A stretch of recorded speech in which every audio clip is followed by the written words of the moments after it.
Hi, welcome to Harley Classics, and today we've got a few questions and answers. Yeah, so first things first, we're in your little museum, full of automobilia. Why do you think people collect automobilia?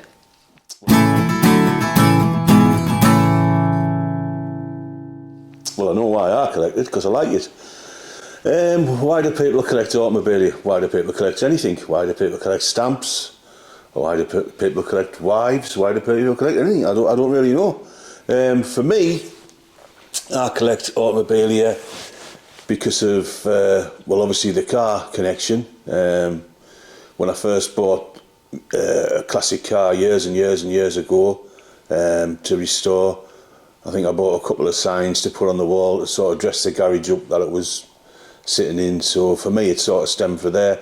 And I think a lot of people are similar, where they've got a classic car or an interest in classic cars, or people who can't have a classic car for some, one reason or the other. They might not be able to store it or fix it or afford it, but they could have automobilia connected to classic cars. But that sometimes can be a bit of a white herring, because some of the automobilia can be worth a lot more than some classic cars, especially at the minute. Is there anything that really inspired you though to really get into collecting? Because there's having the odd sign up against Bewley Auto Jumble. Bewley Auto Jumble was the first. Like I say, I keep telling people, oh, it's 10 years, it's 50. I can't remember. I think it's nearly 20 years ago now that I first went to Bewley Auto Jumble, and there was a bottoms auction on, and it was in the May time. They used to have the auction in the May, where now they have it in the September, but it was in the May. And I saw this one guy, and he just bought everything in this auction. There was model trains in cases, there was signs, globes, pumps. He must have spent thousands. And it just, after seeing that, after seeing, somebody as crazy as that buying stuff, I just thought, well, I've got to start collecting. So that's how I started collecting. And that was a long while ago when you think about it. I know, and it seems like yesterday, because people ask us, and I'll say, oh, I haven't been collecting long, and I'll say 10, and I'll say, oh no, I must be 15, but it's got to be nearly 20 years now. It's got to be. It was, because your hair was black then. Yeah, well, yeah. So yeah, I used to dye for the last 10 years, so it's a bit of a, nothing to go off, is it? Right, so moving on from automobilia to automobiles, straight in front of you, there's a Morris Ital van. British Telecom, yeah. We all know you love classic commercials. I do. Where's this come from? Come from my youth. It's come from when I very first started working for myself. I could only afford one vehicle, so it had to be either a car or a commercial. Well, you couldn't carry flagstones in the back of your car. You had to have a van or a pickup or a wagon. So that's what I had, and I couldn't afford two vehicles, so I always just either had a van or a pickup. And everybody who knows us and known us all my life, they know that I have this thing for vans and pickups, and it'll never ever leave us, ever. How long would you get out of one? Well, back in the day? Yeah. When I bought them back in the day, they were half knackered anyway. You couldn't afford anything. I've seen me 12 o'clock at night putting a new cylinder head on a one, so I don't know. I mean, they were work to death, weren't they, back in the day? So not like today. I mean, people go out today and they buy commercial vehicles, vans, pickups, and the 2 and 3 year old. Back in the day, they'd have been 10-year-old before I got my hands on them. But how long would you get out of them? Like I say, well, one pickup I had, I didn't get very long out of it. I think we only had it about 3 weeks, and I snapped it in half. Literally in half. How would you snap it in half? Well, I didn't know it had been a two-halfer, so it had been a cut and shut job when I bought it. And they'd done it cleverly. They'd done it behind the petrol tank and behind the battery box, so you couldn't see it. So the battery hid there where the plates were. And I remember digging a woman's drive out at Great Lumley, and it was on a bit of a hill like that. And obviously I used to overload them, used to kill them. And a massive big pile of rubbish on the back of here, flagstones, concrete and that. And as we drove up the drive like that, and onto the level, it just snapped in two, so it was like a crab. So the whole pickup was crabbed up like that. So we had to empty it, and I actually drove it back from Great Lumley, Chesney Street, to my dad's yard, bent like that. And then when we got it back, we cut it with a saw, levelled it up, straightened it, and welded it back up again. And I think I had that for about 2 years after that. Anyone from the transport ministry listening to this video, my dad has a habit of joking. No, I wasn't joking. No, we're deadly serious. So anyway, we know that you like classic commercials, but what's the best one? I'm guessing not that one that's in 2-bit. Again, it depends what area you're from. I mean, I'm from the area of Bedford CFs and Mark 1, Mark 2 Transits and all that. But I'll go a little bit further back. I would say the nicest little commercial out there on the market at the minute is the Morris J van. Looks like a little noddy van, slidey doors, engine in the middle of your where you're sitting driving in the middle of the floor. Just a nice little thing, very collectible. I've had 3 or 4 of them, and I'm actually going to try and buy one this weekend. Problem is, when I buy them and I get them and I drive them, I think, if I can sell it and make a profit, I'll make a profit. So I never seem to keep them very long. Is that because they look nicer than what they drive? Well, everything looks nicer.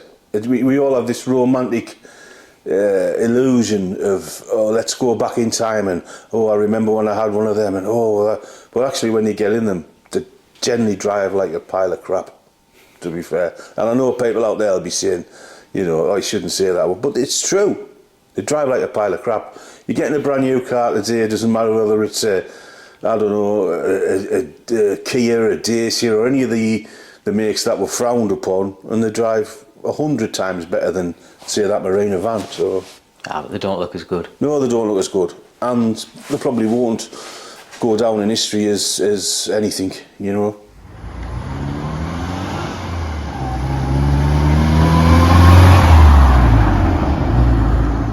Moving back towards automobilia, have you got any advice for people collecting on the pitfalls of it?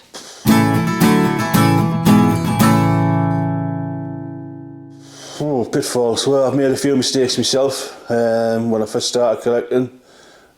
Bought some signs off, that Buey Auto Jumble one year off a pretty unscrupulous dealer he's actually still selling signs and automobilia today, and actually still goes to the jumble. I'm not going to say his name. His name's Lawrence? He sold us a sign. I hadn't been collecting long. He sold us this Castrol sign, I think it was, and it was a fake. And everybody kept saying, we'll just take it back. And I just thought, I've bought it and I'll stand on it because that's the way I am, and I'll learn from a mistake. But there's a lot of people out there selling rubbish, and you've got to go to a reputable auction. If you want to buy from an auction, make sure it's a reputable auction house and read the description of it, because there's a lot of people selling signs and they're even replicating things now, and they're saying 1930 style. Do you know what I mean? And they're not 1930s. It's just built in the style of 1930s. So you've got to be careful. Go to a reputable auction house. And like I say, you've got to be careful, because even some of the top ones, they're very, very shady on some of the stuff they sell. So fakes is the major pit, or the obvious one? Fakes is the get some knowledge by Alan Chandler's books. He's got 4 books on the subject. Read them. He's the biggest authority on the stuff. I would say he's wrote them 4. I think it's 4 or 5 books. I've got them all here. They're a good starting point. Anybody wanting to start collecting. Get some advice. And the other thing is, it's a funny little hobby. A lot of people will give you the wrong advice because they want to buy the stuff themselves. So you've got to be careful, really. So it's fake signs and fake people. Fake signs, fake people. There's plenty out there. Yeah. So we're in your museum. One of them. Sure. In your museum, anyway. What is the best museum to go to? The best museum. Well, I've been to museums all over the world. I've been to even been to one in Las Vegas, which I didn't even think existed. Motor museums. Well, it depends what you want. If you want cars, automobilia, or a bit of both. For me, the best museum is in Holland, and it's owned by a Lauman, who was a former owner of Bonham's Auction, actually. He's got this fantastic museum in The Hague in Holland. It's only about half an hour out of Amsterdam on the train, and it's just the most amazing museum, the way it's set up. The displays are just blow your mind. But it's more for cars and veteran cars, which is what I like. I mean, he's got Genevieve in there, he's got the Spiker in there, he's got a whole range of cars from the turn of the century, the first cars, you know, really early cars. So that's what I like. But in this country, you can't go wrong with Bewley Motor Museum. If you want a bit more modern cars, if you're down that way, you've got the Haynes Museum. But I think the Haynes is rather, how can I put it? If you've seen it once, you've seen it, you know, you've seen everything. There's a lot of modern cars in the Haynes. You know, they have a red room, and it has, all the cars are red, so there's like a red TRs, there's red MGs, and it's all much the same.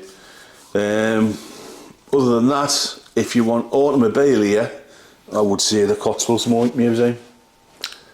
But that's just automobilia. There is a few cars in there, but it's got a fantastic collection of automobilia that every time I go, I see something different and different and different. And I don't think it's been put in. It's just, you just don't notice it the first time round. And what about for motorbikes? Motorbikes, again, if you're in the New Forest, Sammy Miller's Museum.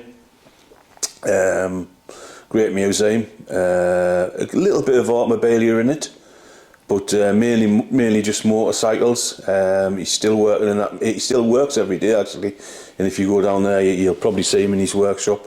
Great museum, not too far from Bewley. So if you are in the New Forest, you've got the Bewley Motor Museum and Sammy Miller's. So you've got cars, motorcycles, and a bit of automobilia as well. But what about for us? I mean, we're in the northeast. We've got nothing up here. We're just cabbages up here. We're the forgotten few. What have we got up here? Beamish, which is a fantastic museum, absolutely fantastic. Top draw, top notch, but a little bit too spread out. No, not so much too bad for your younger person who can, you know, who can walk about, but older people, it's a bit spread out. But that's about it, really. We haven't got anything else up here. There's nothing else.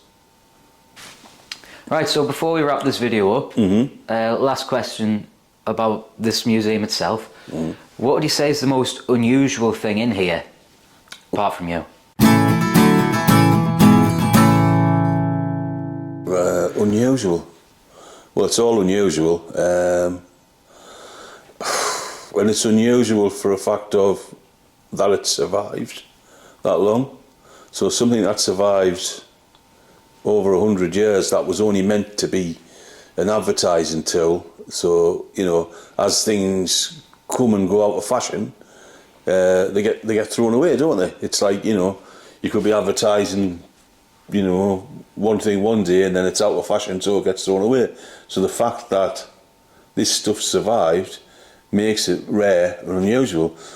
Probably the most rare and unusual things are the petrol pump globes behind us, due to the fact that they've survived. And there's some rare ones up there, but I'm going to pick one out, which is the Spur petrol up there.